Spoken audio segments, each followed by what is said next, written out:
El hielo cruje. Una grieta corre por kilómetros de llanura blanca, demasiado rápida para ser natural.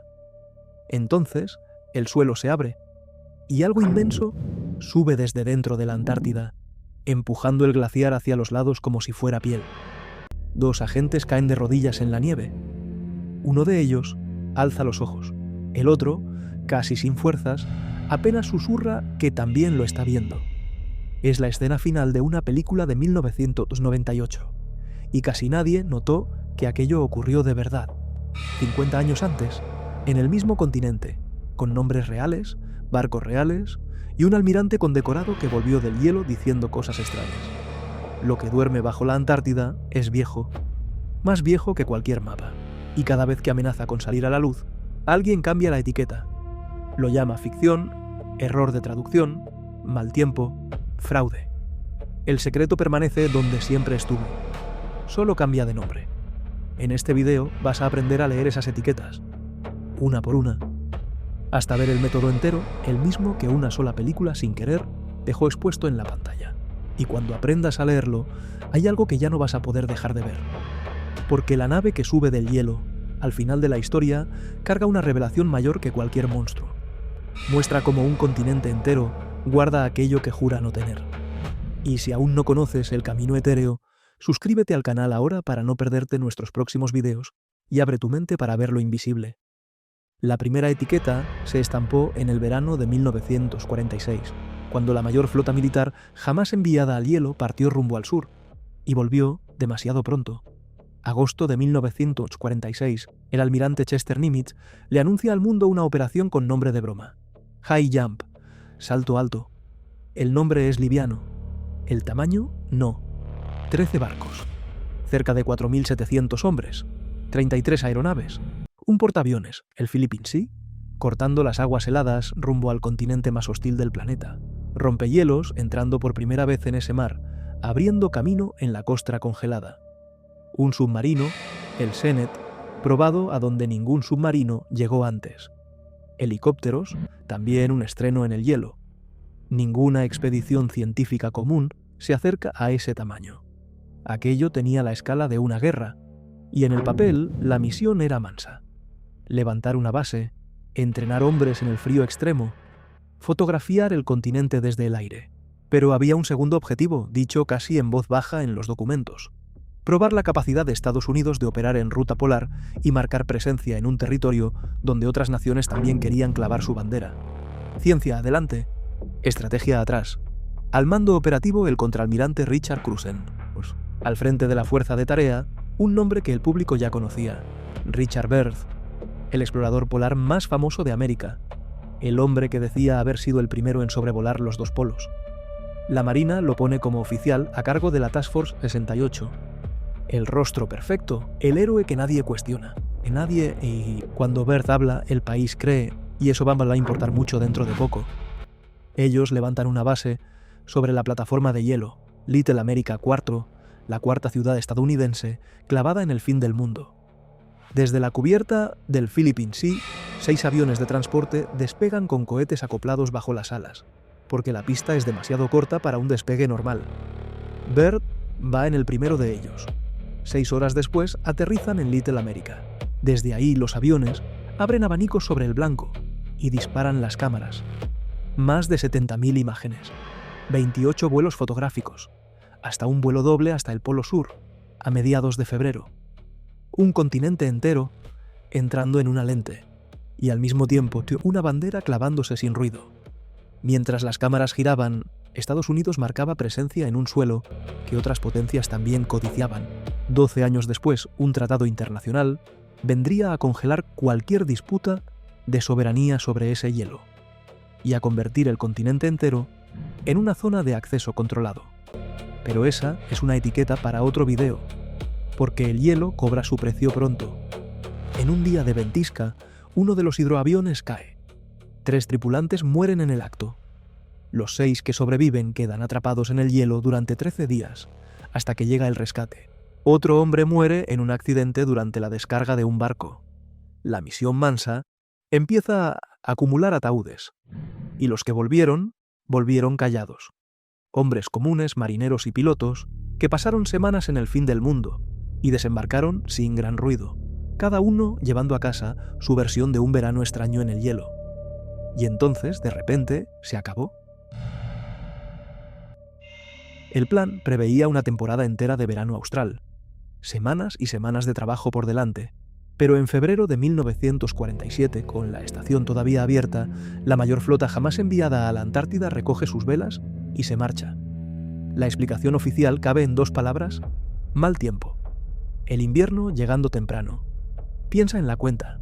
4.700 hombres, un portaaviones, rompehielos, un submarino, meses de planificación, toneladas de combustible, la mayor demostración naval jamás vista en ese hielo. Cerrada en pocas semanas porque el clima cambió. ¿Alguien se traga esa cuenta entera? Fue aquí donde la historia oficial y la otra historia se separaron.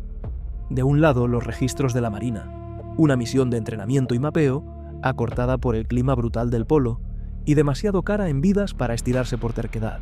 Del otro, décadas de preguntas que nunca sanaron sobre qué hace que una flota de ese porte retroceda tan rápido del lugar que ella misma fue a ocupar. La respuesta honesta, la que sostiene este video, es simple e incómoda al mismo tiempo. El clima explica el retroceso, pero el clima no borra la extrañeza del gesto. Una fuerza construida para quedarse, que se va antes de tiempo, deja en el aire una pregunta que el público nunca soltó. Y aquí está la primera etiqueta.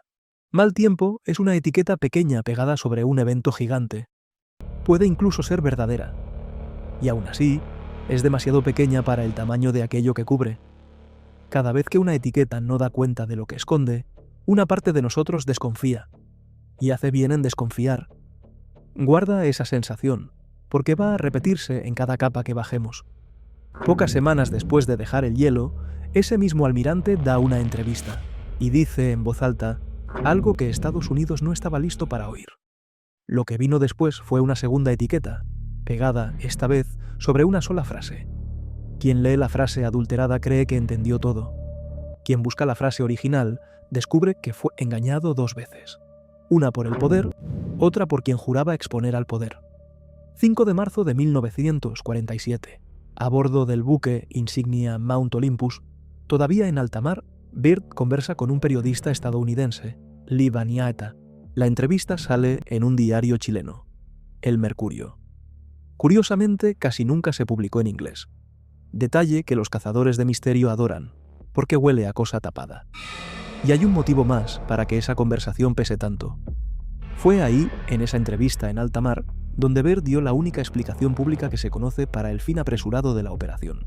La flota gigante retrocedió, y el comandante tocó el tema una sola vez, para un reportero, en un barco, en un diario extranjero. La extrañeza del retroceso y el peso de esa entrevista son, en el fondo, la misma pregunta con 2 ropas distintas. Lo que Byrd dice es sobrio, y para la época aterrador. Advierte que Estados Unidos necesita protegerse de una posibilidad nueva, un ataque por aviones venidos de las regiones polares. Dice que no quiere asustar a nadie, pero afirma, con todas las letras, que en una próxima guerra, el país podría ser atacado por aeronaves cruzando uno o ambos polos, y pide que la nación permanezca en estado de alerta y vigilancia. Y entonces viene la frase que atraviesa las décadas. Byrd habla de la velocidad fantástica con la que el mundo se está encogiendo. Advierte a sus compatriotas de que se acabó el tiempo en que la distancia, los océanos y los polos eran garantía de seguridad. Se acabó la era en que el aislamiento protegía a América. Escucha esto con atención, porque es aquí donde la frase de Byrd empieza a ser tergiversada. Lo que Byrd describió fue exactamente ese mundo encogiéndose. Aviones cada vez más rápidos, capaces de cruzar la cima del planeta. En 1947, con la Guerra Fría empezando, eso tenía un nombre concreto. Bombarderos soviéticos viniendo por el Ártico. Un general mirando el mapa y notando que el Polo Norte ya era un camino abierto entre 2 enemigos. Geografía militar pura, dicha por el hombre más respetado del mundo en asuntos polares. Pero una frase así, dicha por un héroe recién salido de una misión secreta acortada, es oro para quien quiere torcer el sentido. Y fue torcida. Circula hasta hoy una versión de la entrevista donde Byrd supuestamente habló de objetos voladores capaces de ir de polo a polo a velocidades increíbles. De repente, el texto habla de discos. La palabra avión se evapora. Entra objeto volador. Entra velocidad increíble. Y el almirante que describía bombarderos parece anunciar naves de otro mundo. Esa versión es una traducción adulterada. Alguien tomó la palabra que Byrd usó, aviones, aeronaves, y la cambió por objetos voladores. Alguien agregó velocidades increíbles, donde no había nada de eso.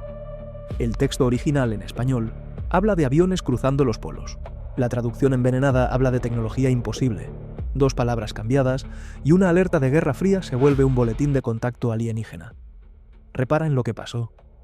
La verdad se dijo en voz alta, en un diario, en palabras simples.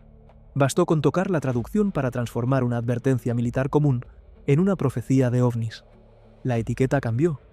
El documento siguió ahí, a la vista de todos, diciendo otra cosa para quien se tomara el trabajo de leer el original. Y esa es la belleza cruel del método. No siempre esconde. A veces solo reescribe el subtítulo. Piensa en cuántas manos atravesó esa frase hasta llegar a ti. Lo que Byrd dijo en inglés, a bordo. Lo que el reportero anotó. Lo que el diario chileno imprimió en español. Lo que alguien años después vertió de vuelta al inglés, ya torcido. En cada salto de idioma, una oportunidad de cambiar una palabra. Y bastó con que una de esas manos cambiara la palabra panchavión por disco, para que hoy millones crean que Byrd anunció naves. Ahora necesitamos tu ayuda. Dale like al video para abrir la opción de impulsarlo, dando hype. Eso ayuda a YouTube a recomendarlo a más personas y contribuye al crecimiento de nuestro canal. Medio siglo después de esa entrevista, una película puso toda esa mecánica en la pantalla. La estructura enterrada, el gobierno que sabía, la cortina de humo. El público aplaudió creyendo que era solo entretenimiento. Y ese es el precio de tratar todo como ficción. Ves el método siendo cambiado de etiqueta delante de tus ojos, en color y sonido, y sales de la sala sin verlo. 1998, la película de los Archivos X, la que llevó al cine la serie de mayor culto de la televisión. Chris Carter y Rob Bowman la convierten en un largometraje que, visto hoy, guarda una inquietud de documental. La apertura ya entrega el tono, y empieza mucho antes de 1998, 35.000 años antes de Cristo, en el hielo de lo que un día sería Texas. 2 cazadores primitivos persiguen a una criatura en una cueva oscura. Usan antorchas contra sus ojos enormes. Sangre en el hielo. Uno de ellos es infectado por un aceite negro que se escurre dentro de su cuerpo. La guerra entre la humanidad y la cosa, bajo el hielo, avisa la película, empezó antes de la historia escrita. Corte al presente. Un niño cae en esa misma cueva, ahora sellada desde hace decenas de miles de años. El aceite negro sigue ahí, vivo. Sube por el cuerpo del niño, y el gobierno reacciona demasiado rápido para quien, en teoría, no sabía nada. Manda volar un edificio entero para incinerar los cuerpos contaminados y culpar a un atentado terrorista. Fíjate en el gesto. Una sustancia alienígena dormida bajo la tierra queda cubierta por una cortina de humo. Cambiaron la etiqueta, el contagio se volvió atentado, y un hombre llamado Kurzweil le susurra la verdad a Mulder. El bombero y el niño ya estaban muertos antes de la explosión. La bomba sirvió solo para quemar la prueba y darle un nombre aceptable a la muerte. Los 2 agentes, Mulder y Scully, tiran del hilo. Encuentran en los cuerpos restos de un ADN que no es humano. Siguen camiones hasta un campo de maíz en medio de la nada, donde cúpulas blancas esconden enjambres de abejas. Las mismas abejas que reaparecen en toda la mitología de la serie. A Scully la pican, entra en shock, y cuando llega la ambulancia, los paramédicos le disparan a Mulder y se llevan a Scully. El hilo ahora apunta a un solo lugar, el hielo. En el tercer acto la pista baja hacia la Antártida. Bajo la nieve, una instalación secreta, comandada por el hombre que fuma, y bajo la instalación, algo que nadie esperaba. Una nave inmensa, enterrada en el hielo, antigua. Dentro de ella, cámaras llenas de humanos vivos, sedados en cápsulas, usados como incubadora para las criaturas que crecen en sus cuerpos. Quien explica el sentido de esto es uno de los hombres del sindicato, el grupo de ancianos que administra el secreto. En los Archivos X lo llaman el hombre de las manos bien cuidadas. Ya está cansado de su propio grupo, y lo que le cuenta a Mulder, poco antes de ser silenciado con un coche bomba, es el corazón de este video. Dice que los alienígenas llegaron a la Tierra hace millones de años, que los que se quedaron durmieron en el subsuelo desde la última era de hielo, en forma de un patógeno, un germen evolucionado, a la espera de despertar y colonizar el planeta, usando a los humanos como huéspedes. Contra eso, dice, hay apenas una vacuna débil. Y entonces, hace la pregunta que le da nombre al método. ¿Entiendes por qué esto se mantuvo en secreto? Mantenido en secreto. Guarda esas 3 palabras. Y agrega una espina que le llega a Mulder al hueso. Ni los mejores hombres como su padre, pudieron dejar que la verdad saliera a la luz, porque el padre de Mulder fue parte del sindicato. Para sobrevivir al día de la colonización, aquel grupo hizo un pacto con los colonizadores, ayudar a preparar la invasión a cambio de un lugar entre los pocos que quedarían. Y el pacto tenía un precio en carne. Cada familia del sindicato entregó a uno de los suyos como rehén y conejillo de indias. El padre de Mulder entregó a Samantha, la hermana pequeña arrancada de la casa, delante de los ojos del pequeño Fox. El secreto, aquí, tiene precio de familia.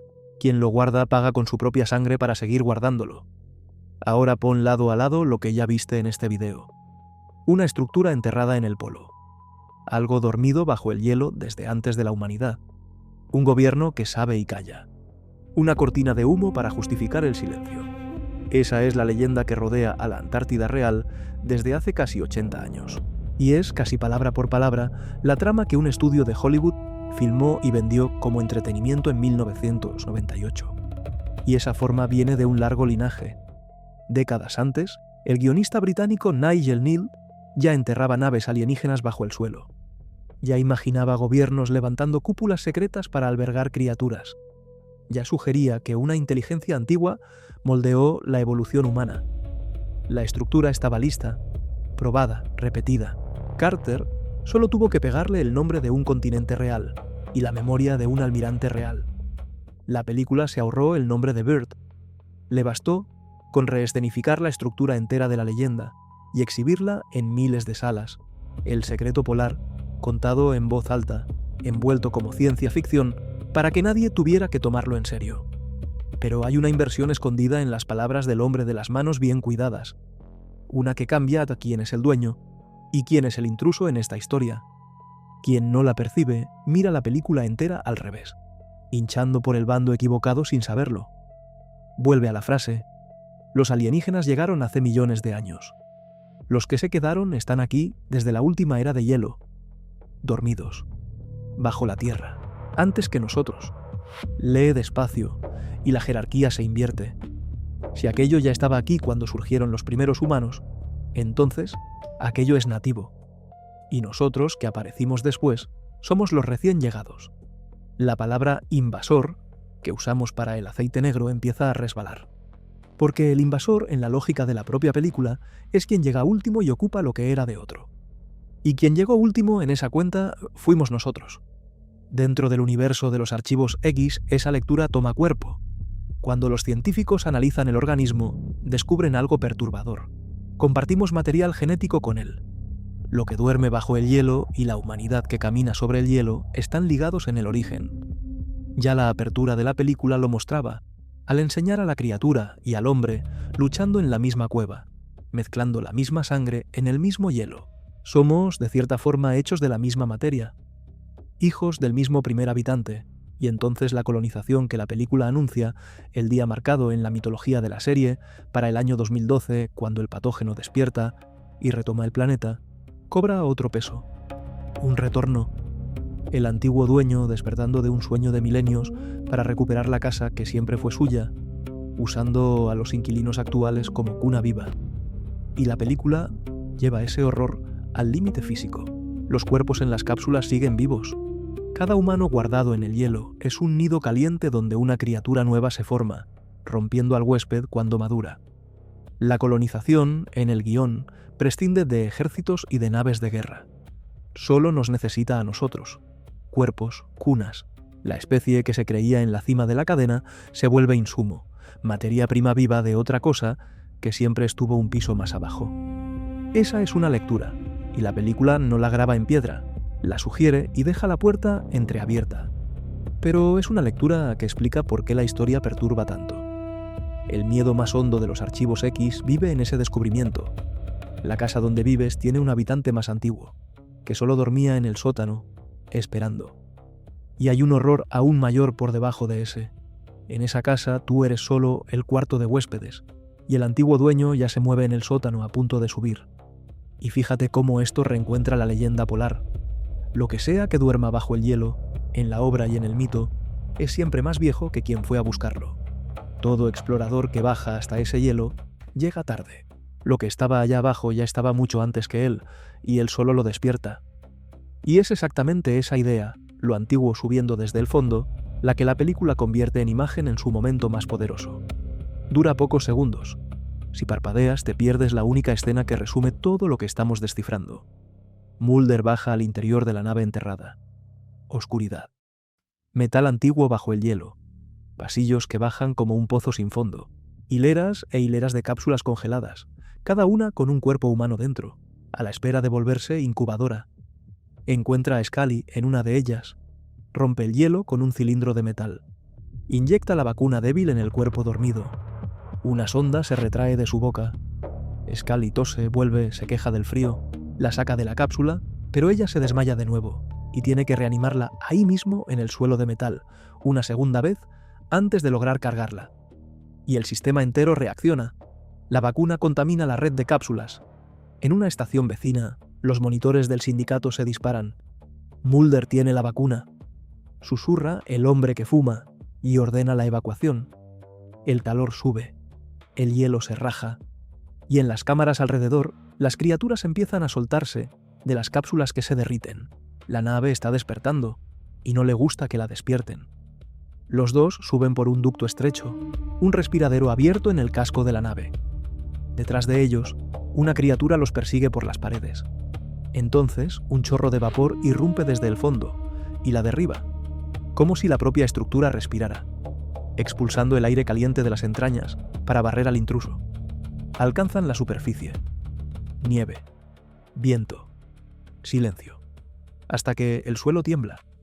La llanura blanca se rasga, una grieta corre por kilómetros, y la nave, inmensa, imposible, del tamaño de una montaña, perfora el glaciar y sube, empujando paredes de hielo hacia los lados, subiendo despacio rumbo al cielo polar. Mulder, herido, alza los ojos y mira con un asombro de niño. Scully, agotada, apenas logra levantar la cabeza de la nieve para decir que también lo está viendo. Guarda esa imagen porque es el resumen secreto de todo. Una prueba enterrada hace eras bajo el hielo, un respiradero de vapor que delata que hay algo vivo allá abajo. Y entonces la cosa entera rompiendo la superficie, demasiado grande para ser negada, subiendo a la vista de todos. En la película la prueba emerge, sale del entierro y cruza el cielo, y los dos únicos que la vieron quedan tirados en la nieve, demasiado tarde para probarle algo a quien sea. Pocos minutos después, el hielo se cierra de nuevo. La nave desaparece, y queda apenas la palabra de dos agentes exhaustos contra el silencio de un gobierno entero. Y la película sabe exactamente qué hace con esa palabra. En las escenas siguientes, el informe de Mulder se recibe con un encogimiento de hombros. El caso se archiva otra vez. El testigo se vuelve un nombre más en una pila de excéntricos. La prueba subió, fue vista, y aún así recibió su etiqueta. Exageración, delirio. Historia de agente obsesionado. Y es ahí donde la ficción toca el hueso de la leyenda real. Porque en el mundo de afuera, esa escena nunca ocurre. La prueba sigue enterrada, bajo el hielo y bajo las etiquetas. Y el vapor que escapa por las grietas recibe otro nombre. Mal tiempo, error de traducción, fraude, antes de que alguien piense en mirar hacia abajo. Si llegaste hasta aquí y ves que todo esto tiene sentido, suscríbete al canal y activa las notificaciones. Y no olvides darle ese hype al video. Falta una última etiqueta para que aprendas a leer tú solo. La más famosa de todas, una frase real del propio Baird que se volvió escritura de secta. Quien la repite sin leerla, bien ayuda a enterrar exactamente aquello que ella intentaba mostrar. Años después de High Jump, Baird aparece en una entrevista de televisión y dice una frase que los cazadores de misterio nunca más soltaron. Cuenta que existe, todavía hoy, un área tan grande como Estados Unidos que jamás fue vista por ojo humano, y que queda más allá del polo, del otro lado del polo sur a partir de Little America. Un área del tamaño de Estados Unidos. Nunca vista. Más allá del polo. Escucha la frase y el escalofrío es inmediato. Tierras ocultas. Un mundo escondido justo después del hielo. Alguien guardándonos eso. Ahora lee la frase por lo que dice de verdad. En 1947, buena parte de la Antártida realmente nunca fue vista. No había mapa. Bert, el hombre que se pasó la vida cartografiando aquel continente, estaba describiendo territorio no mapeado. Suelo real, cubierto de hielo, que ninguna cámara alcanzó todavía. Más allá del polo, era una dirección en un mapa incompleto, una frontera geográfica común. Había, incluso, hallazgos concretos y prosaicos. Un oasis de roca desnuda en medio del hielo, 300 kilómetros cuadrados sin nieve que los propios hombres compararon con el paisaje seco de Nuevo México. Curioso, sí. Sobrenatural, no. Palabras verdaderas, sentido prosaico. Y aún así, minadas durante décadas como prueba de un reino secreto bajo la tierra. El patrón ya era viejo cuando Bert habló. Desde los años 1940, un autor llamado Giannini venía hilando los viajes polares en una teoría de mundos más allá de los polos. La idea ya estaba lista, a la espera de un nombre grande para sellarla. Bert, sin querer, aportó el rostro famoso que faltaba. Y es de esa frase, de esa entrevista real, que nace la etiqueta más audaz de todas: el diario. Circula hasta hoy un supuesto diario secreto de Bert. Según ese diario, el almirante voló más allá del polo. Cruzó una abertura en la Tierra y encontró una civilización avanzada en un mundo interior, cálido y verde, habitado por seres altos de apariencia serena. Un panfleto con ese contenido apareció en los años 1950 con un título de Erizar la piel: el diario perdido del almirante Richard E. Bert. El documento es un fraude. No aparece en ningún archivo oficial de Bert. Surgió ligado a un autor de libros esotéricos, Raymond Bernard, seudónimo de un hombre llamado Walter Siegmeister, que construyó toda una teoría de la tierra hueca sobre frases de Bert sacadas de contexto. Tan frágil que ya en 1961, el diario New York Times desafió públicamente a cualquier persona a traer una prueba real del diario. Nadie la trajo. Hasta hoy. Y aquí el método se cierra sobre sí mismo. Tomaron una advertencia militar real y la llamaron profecía de ovnis. Tomaron una descripción geográfica real y la llamaron portal al centro de la Tierra. Tomaron a un héroe real y le escribieron un diario entero en la boca. Siempre el mismo movimiento. Un hecho verdadero o en la base, una etiqueta falsa por encima. Los creyentes dicen que el diario fue confiscado, censurado, borrado de los archivos. Los escépticos muestran que nunca estuvo en los archivos. Entre el fue censurado y el nunca existió, vive la pregunta que este público nunca va a dejar de hacerse. Y es una buena pregunta, siempre que sepas de qué lado de la etiqueta estás mirando. Y existe todavía una última etiqueta, la más actual de todas. Si hay tan poco para esconder, pregunta el público, ¿por qué no se puede simplemente ir hasta allá a mirar? La respuesta verdadera es geopolítica. Desde aquel tratado internacional, la Antártida se volvió una zona de acceso controlado, abierta a la ciencia y cerrada a la aventura, patrullada por reglas que existen por motivos bien terrestres. Pero esa restricción real se vuelve combustible perfecto para la leyenda. No te dejan ver es la etiqueta más eficiente jamás inventada, porque esta vez es casi verdad. Porque todas esas etiquetas, mal tiempo, objetos voladores, tierras ocultas, diario confiscado, protegen la misma cosa. Siempre la misma cosa. Y cabe en una frase. El hielo nunca escondió una nave. Escondió un método. Ese método es la verdadera criatura bajo el hielo. Es antiguo, paciente y prescinde de la mentira. Basta una etiqueta pequeña pegada sobre un hecho grande y el hecho desaparece a plena vista. Un nombre nuevo pegado por encima hace el trabajo que haría la hoguera. Eso fue lo que se ganó High Jump. Mal tiempo. Eso fue lo que se ganó la advertencia de Bert. Objetos voladores. Eso fue lo que se ganó su frase sobre territorio no mapeado. Tierras ocultas. Eso fue lo que se ganó el vacío en los archivos. Diario confiscado. Capa sobre capa. Etiqueta sobre etiqueta. Hasta que el testimonio original quedó sepultado bajo su propio mito.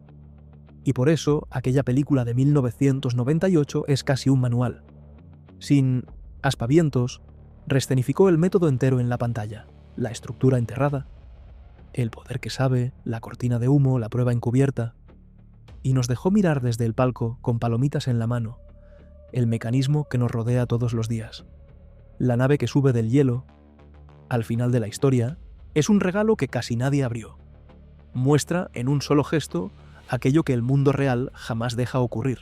La prueba rompiendo la superficie, demasiado grande para recibir una etiqueta pequeña. Y tal vez sea por eso que la leyenda nunca muere. Sobrevive porque toca algo más hondo que cualquier prueba. El deseo de que exista más mundo del que nos contaron. El método apuesta contra ese deseo. Pega la etiqueta y cuenta con nuestra prisa por seguir adelante sin leer lo que está por debajo. El hechizo solo dura mientras nadie se detiene a deletrear la palabra pegada por encima. Aprende a leer la etiqueta y ya nunca vuelves a mirar un noticiero, un comunicado oficial, un desclasificado décadas después de la misma forma. Dejas de mirar la etiqueta y empiezas a mirar lo que ella cubre. El hielo guarda muchos nombres. Vamos a leerlos todos, uno por uno. Quédate con el camino etéreo, porque la próxima etiqueta ya está pegada, en algún lugar ahora, sobre algo demasiado grande para el tamaño de la palabra que lo cubre.